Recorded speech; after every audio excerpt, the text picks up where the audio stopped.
O Conselho de Segurança da ONU realiza hoje a primeira sessão especial de emergência em 40 anos. A resolução teve o aval de 11 países nesse domingo, entre eles Brasil e o voto contrário da Rússia. O embaixador brasileiro na Organização das Nações Unidas critica as sanções impostas por americanos e europeus à Rússia. Ronaldo Costa Filho reafirmou o voto, condenando os ataques, mas alertou que as medidas que estão sendo adotadas podem piorar a situação.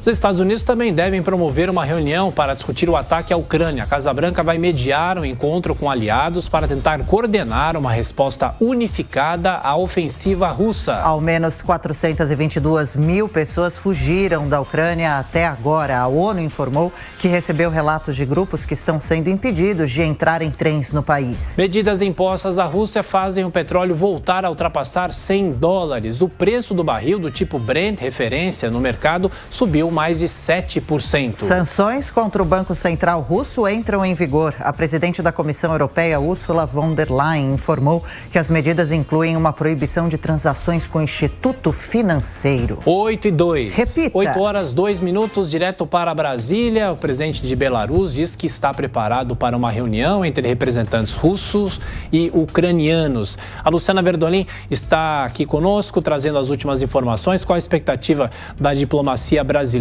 para que esse conflito chegue ao fim, Luciana?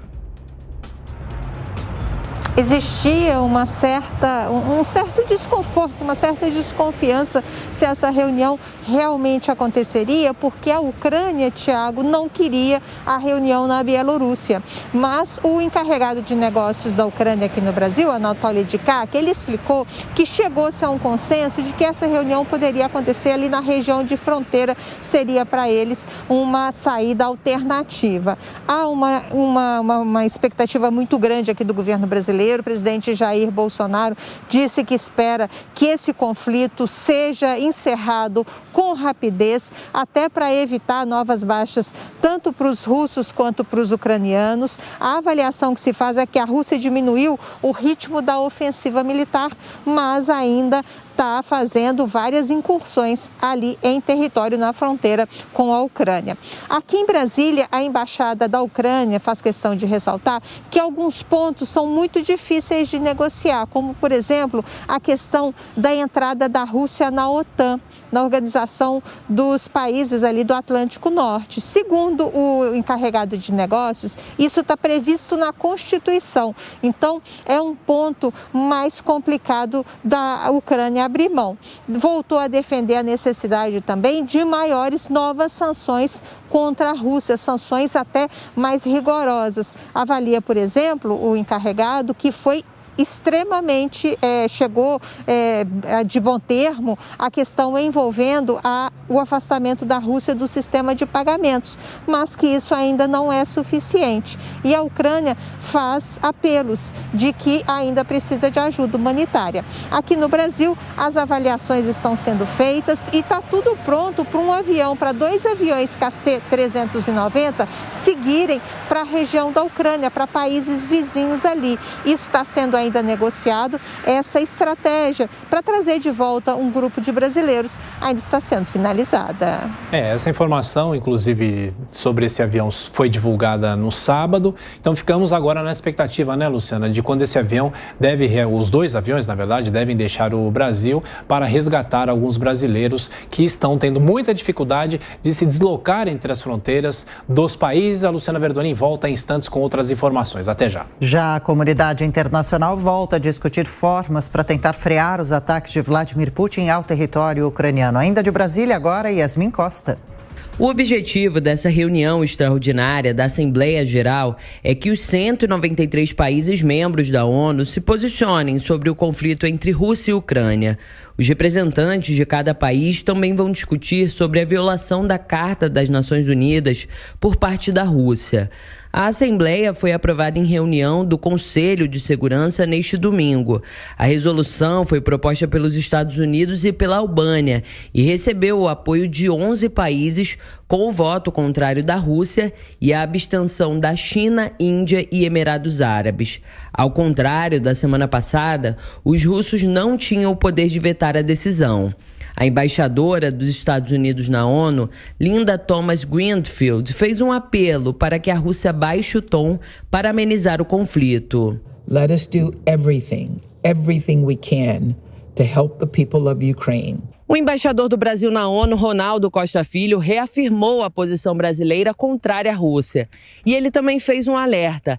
Avaliou que as sanções econômicas impostas pelos Estados Unidos e parte da Europa e o envio de armas para a Ucrânia podem piorar o conflito na região. O embaixador disse que é dever tanto do Conselho quanto da Assembleia Geral parar e reverter essa escalada. Costa Filho ressaltou ser preciso que os órgãos se engajem em negociações sérias de boa-fé que possam permitir a restauração da integridade territorial da Ucrânia e a estabilidade estratégica na Europa. Security guarantees for Ukraine and Russia and strategic stability in Europe. É a segunda vez que o governo brasileiro se manifesta contra o ataque russo.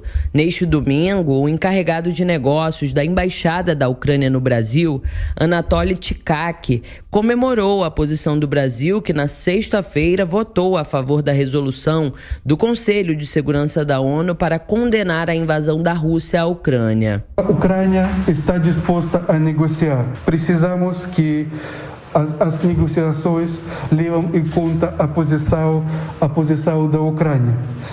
Não aceitamos os ultimatos e condições. O encarregado ucraniano também reforçou que a posição brasileira deve ser mantida durante a Assembleia Geral da ONU, marcada para hoje.